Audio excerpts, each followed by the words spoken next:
Construction at the restaurant. My voice echoed through my Pittsburgh kitchen as I stared at my phone. But you said Easter brunch was already booked. Well, plans change, Danielle. My mother's clipped tone came through the speaker. Maybe we'll do something small next month. My name is Danielle Holloway. I'm 36. And for as long as I can remember, I've been the family's forgotten footnote. I work as an environmental consultant at Amberlin Ventures, making decent money auditing industrial sites. But to my family, I might as well be invisible. They've perfected the art of scheduling around me, not with me. Understood, I said automatically. It was always easier to just go along. As I hung up, I caught my reflection in the kitchen window. Brown eyes dulled by resignation, shoulders slumped in defeat. When did I become so small? I shook off the thought. Though something didn't sit right about Easter being canceled with only a week's notice. The construction excuse felt flimsy, but I'd learned not to question the family narrative. I pushed aside my rising skepticism and texted my friends. At least they wanted me around. But as I typed, a nagging sensation crept up my spine, the same feeling I got when checking spreadsheets for hidden errors. Something was wrong, but I couldn't pin it down yet. Standing in my bathroom Sunday morning, I applied mascara and tried to ignore the hollow feeling. Easter had always been important to our family. My grandmother's tradition of matching pastel outfits and her famous hot cross buns. Last year, I'd worn a lavender dress that nobody noticed. The year before, green. My sister Harper always got compliments, even when she showed up in jeans. You're overthinking it, I told my reflection. Katie, my cousin and closest family ally, had been oddly quiet lately. Usually, she'd text me details about the cancellation, maybe suggest we meet up anyway. But her silence felt different this time. At family gatherings, she was my buffer, the one person who remembered to include me in photos, to ask about my job. I remembered last Thanksgiving when my Aunt Patricia asked if I was still doing that environmental thing. Katie had jumped in. She's auditing major companies. It's important work. My mother had just nodded absently, then turned to discuss Harper's latest interior design project. My phone buzzed, texts from my friends confirming brunch at the North Peak Grill. At least someone wanted my company. I slipped into a soft blue dress, telling myself this was better anyway. No forced small talk, no competing with Harper's latest achievements. Just mimosas and genuine conversation. Still, as I grabbed my keys, I noticed the family group chat, the one I'd been removed from 3 months ago when they switched to a smaller planning group. They'd claimed it was just for the holiday committee, but everyone was in it except me. The North Peak Grill hummed with Easter energy. My friends, Jules from yoga class and Brooke from the environmental board, welcomed me with genuine hugs. We settled at a sunny table, mimosas glinting like liquid gold. So your family canceled? Jules asked, stirring her drink. Construction, I said automatically, the lie tasting bitter on my tongue. Brooke raised an eyebrow. In April? That's odd timing. Right? I shrugged, deflecting. But my mom said... My phone lit up mid-sentence. A notification from Katie. My heart lurched. She never used the group chat when I was explicitly excluded. I grabbed my phone, nearly dropping it. Katie. Best private dining room ever. Below, a string of photos. My breath caught. The Goldspur Collective restaurant's private room, walls gleaming with Easter decorations. My mother at the head table, wearing her signature pearl earrings. My father in his Sunday suit. Harper, perfectly poised in cream-colored silk. Aunts, uncles, cousins. Even the Johnsons from next door. Everyone I'd just been told wouldn't be gathering today, seated at a massive table set with fine china and pastel flowers. My hands shook as I scrolled through the images. There was Grandma's Easter bread, the one she supposedly didn't have time to make this year. There were the matching pastel napkins my mother always insisted upon. There was my own empty place setting, right between Uncle Tom and Aunt Susan, pretending I simply didn't exist. Jules noticed my sudden pallor. "Danny, everything okay?" "Fine," I managed, my voice thick with shock. My fingers moved on autopilot, screenshotting each photo before Katie could delete them. The evidence mounted with each click, but the real sting came with Katie's next message. "Sorry, wrong group." Too late. The truth stared back at me from my phone screen. A carefully orchestrated lie designed to keep me away. My family hadn't just excluded me, they'd actively deceived me, then gathered to celebrate without me. The betrayal cut deeper than any accidental oversight ever could. I set my phone down with deliberate care, though inside something fundamental was shifting. For years, I'd accepted their treatment as thoughtless oversight. But this was intentional cruelty. My hands were steady as I lifted my mimosa, though every part of me wanted to scream. The private dining room in the photos mocked me, a space large enough to include everyone, yet somehow not big enough for me. I'd been erased from their Easter celebration as thoroughly as if I'd never existed, but now I had proof of their deliberate deception, and something told me this evidence would become crucially important. The weeks after Easter were torture. Each family member continued acting as if nothing had happened. My mother called once to criticize my silence lately, but never mentioned Easter. Harper texted a selfie from her new apartment, complete with matching throw pillows. Not one word about the gathering. I went about my days at Amberlynn Ventures, auditing environmental compliance reports, but my mind kept drifting to those screenshots. I'd saved them in a separate folder titled Project Family Reunion. I wasn't sure yet what I'd do with them, but they felt like ammunition I might need. At work, my boss Preston noticed my distraction during our weekly meeting. "Everything okay, Danielle? You seem elsewhere today." "Just some family stuff," I managed. Preston nodded knowingly. "Family's complicated. Take care of yourself." His kindness almost broke me. Why couldn't my actual family offer such basic consideration? I excused myself to the bathroom, looking at the screenshots again, trying to understand how they could be so cruel. The worst part wasn't even being excluded. It was being so thoroughly erased that my own cousin could accidentally include me in photos meant for someone else. 2 weeks passed. My phone rang Saturday morning, an unknown Pittsburgh number. Heart racing irrationally, I answered. "Danielle, it's Aunt Patricia. We're planning Memorial Day lunch at the club. You'll come, right?" The casual request felt like stepping into quicksand. "The club?" "The Hollowgate Club, dear. Where we always go, 1 o'clock. Don't be late like last time." Last time? What last time? I hadn't been invited to Memorial Day in 3 years. My mouth opened to ask, but she'd already hung up. My hands trembled as I stared at the phone. This had to be another setup. The club was the family's fancy venue for major celebrations. Weddings, graduations, retirement parties. They'd never include me for something so significant. Unless... I couldn't shake the feeling this was related to Katie's accidental Easter reveal. Maybe they suspected I knew. Maybe they were testing me. Or maybe they'd decided to make amends in their own twisted way. Whatever it was, I felt like prey walking into a carefully laid trap. The next days crawled by. I checked my phone obsessively, waiting for the cancellation call that surely would come, but it never did. Instead, Harper texted Thursday night. "Looking forward to seeing you Monday." The message felt wrong. Harper never looked forward to seeing me. This was definitely a trap. But what kind? And why?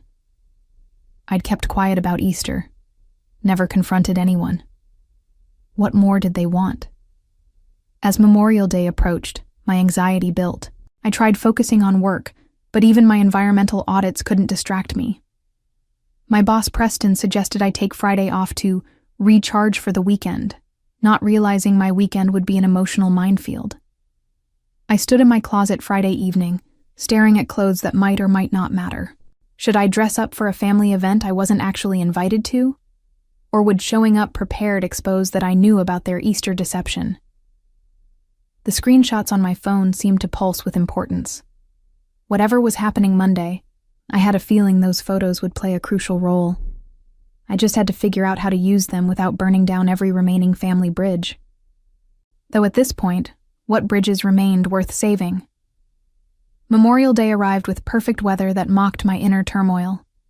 I chose a simple navy dress, nice enough to respect the occasion, casual enough to downplay my expectations. As I drove to the Hollowgate Club, my phone sat silent beside me, those Easter screenshots a digital weight in my pocket. The club's circular driveway was packed with familiar cars. Harper's BMW, Uncle Tom's Lexus, even the Johnsons' minivan. My stomach churned as I parked in the back lot. Walking through the ornate lobby, past crystal chandeliers and oil paintings, I felt like an imposter despite my invitation. The hostess greeted me warmly. "Holloway party? Right this way." In the private dining room, my family was already seated around a massive table. My mother's eyes flickered over me dismissively before returning to her conversation with Aunt Patricia. Harper glanced up, offering a tight smile that didn't reach her eyes. Only Katie seemed genuinely pleased to see me, standing to give me a hug. "You made it," she whispered. "I wondered if you'd come." "Of course she came," my mother interjected coldly. "She's family." The word hung in the air like a challenge. My father nodded absently, already telling Uncle Tom about his golf game. I took the empty seat between Katie and my grandfather, who at least patted my hand. "Glad you're here, Danielle. Don't see you enough." "No," I said quietly. "You don't." The lunch proceeded with strained normalcy. Conversations swirled around me about people I barely knew, places I'd never been invited to visit. Harper dominated the discussion with her latest interior design triumph, some millionaire's lake house. "The client insisted on sustainable materials," Harper said meaningfully. "Maybe Danielle knows about that stuff." All eyes turned to me. The environmental consultant. How quaint, their expressions seemed to say. I opened my mouth to respond, but my mother cut in. "Oh, let's not bore everyone with work talk. This is family time." Family time. The words echoed mockingly in my head, bringing back every Easter photo. The private dining room, the elaborate table setting, the empty spot where I should have been. My fingers found my phone in my lap, thumb hovering over the photo folder. Just then, Uncle Tom's phone rang. He excused himself to take the call, returning minutes later with news that shifted everything. "Well, looks like we'll need to celebrate Cousin Robert's wedding after all. His fiancé's parents backed out of hosting. They want to know if we can step up." My mother sighed dramatically. "We're already hosting the summer's end garden party at the house. That's enough entertaining for one season. Unless," Aunt Patricia said slowly, "we combine them? A massive celebration? Like a family reunion?" The word hit me like ice water. "Reunion?" I asked, my voice barely steady. "Not exactly," my mother said quickly. "Just bringing everything together. Though with the house full, space would be tight." I understood immediately. They were already planning to exclude me from summer's biggest event. The memorial lunch was a test. See how much abuse I'd take before quietly removing myself from consideration.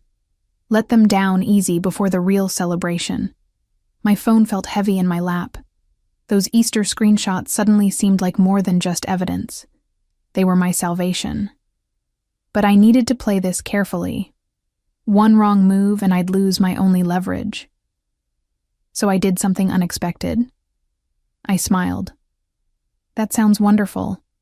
I'd love to help plan it." The shock on their faces was almost worth the lie. The family slowly processed my unexpected offer. My mother's eyebrows drew together in suspicion. Harper set down her water glass too hard. Even Katie looked surprised. "Help plan?" My mother's voice carried that particular tone, the one that meant she was already calculating how to politely decline.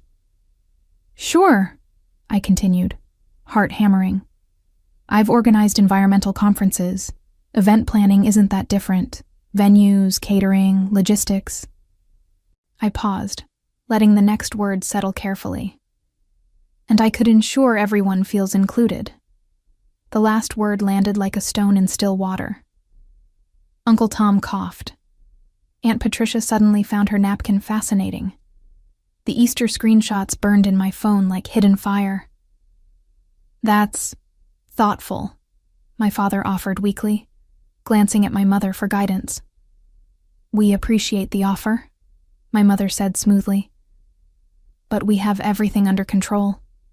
The family gathering committee handled Robert's wedding planning, and they're quite experienced. The family gathering committee, also known as everyone except me. I felt the familiar sting but pressed forward. "Of course.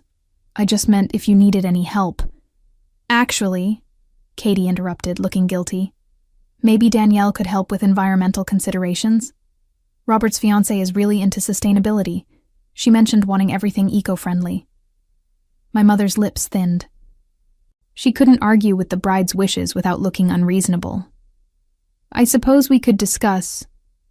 "Wonderful," I said quickly. "Just let me know what you need." As lunch wound down, I excused myself to the restroom. In the ornate powder room, I stared at my reflection, pale, eyes bright with unshed tears and barely contained rage. I pulled out my phone, scrolling through the Easter photos again. The evidence that proved their elaborate deception, the ammunition I hadn't yet used. When I returned to the table, coffee was being served. I sipped mine quietly as the conversation shifted to summer plans. The lake house, various trips, children's camps, all events I'd never hear about firsthand. As I listened to their choreographed lives, a plan crystallized in my mind. "I should probably go," I said, standing. "Thank you for including me today." My mother's startled expression confirmed she hadn't expected gratitude. "Of course, dear. We're family." Katie walked me to the door, gripping my arm. "I'm sorry about Easter," she whispered. "I should have told you." "I know you are," I said softly. Then, carefully chosen, "Some secrets eventually come out on their own." She looked stricken, understanding my veiled meaning. I kissed her cheek, my last genuinely kind gesture before executing my plan. As I drove home, my phone buzzed. A text from an unknown number. "This is Marissa Collins, Robert's fiancé. Katie gave me your number. I'd love to discuss sustainable options for the wedding reunion." My throat tightened. They were really going to make me plan parts of an event I'd likely be excluded from. The cruelty was almost admirable in its efficiency. But something else came through. An unknown factor they couldn't have anticipated. That night, I drafted an email to Marissa, offering comprehensive environmental consultation for the event. I attached my credentials, made myself invaluable, because here's what my family didn't understand. When you have leverage, sometimes the best revenge is making yourself indispensable. My phone glowed with those Easter screenshots, evidence of betrayal, proof of deception. But now they were something more. Insurance for the future I was about to create. A future where I wouldn't be invisible anymore. One way or another, they'd finally see me. "Marissa loved your sustainability proposal," Katie texted 2 days later. "Mom's having to include you in planning now. She's not happy." I smiled at my phone screen. Good. I'd meticulously crafted that proposal, knowing it would trap them. Environmental impact assessments, carbon footprint calculations, sustainable vendor recommendations, all requiring my direct involvement. I'd made myself the bridge between their desire for a perfect event and Marissa's eco-conscious values. The first planning meeting came Friday. I arrived at my parents' house carrying portfolios and presentations. My mother answered the door, her smile strained. Danielle, prompt as usual. In the living room, the usual suspects gathered. Aunt Patricia, Harper, Uncle Tom. The family gathering committee, now forced to acknowledge my existence. I've drafted 3 sustainability plans. I began professionally, spreading papers across the coffee table. Each tier offers different environmental benefits. The platinum package could actually save money long term. My mother studied the documents reluctantly. This seems comprehensive. It is. Marissa will appreciate the thoroughness. I pulled out my phone deliberately. I documented similar projects for Amberlyn Ventures. Would you like to see? As I swiped through work photos, the Easter screenshots remained safely in my Project Family Reunion folder. But my finger hovered nearby. A subtle reminder of what I could reveal. My mother noticed the gesture, her eyes sharpening. We'll review these, she said quickly. I'm sure you have other commitments. Actually, I cleared my schedule. Marissa and I have a conference call Monday to finalize details. I gathered my papers with deliberate care. She said she trusts my judgment completely. The power shift was palpable. For once, they needed me more than I needed them.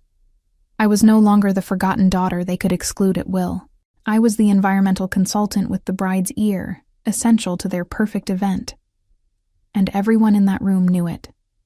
Over the following weeks, I wove myself into every aspect of the event. Marissa and I developed a genuine rapport. She wasn't just eco-conscious, she was genuinely kind.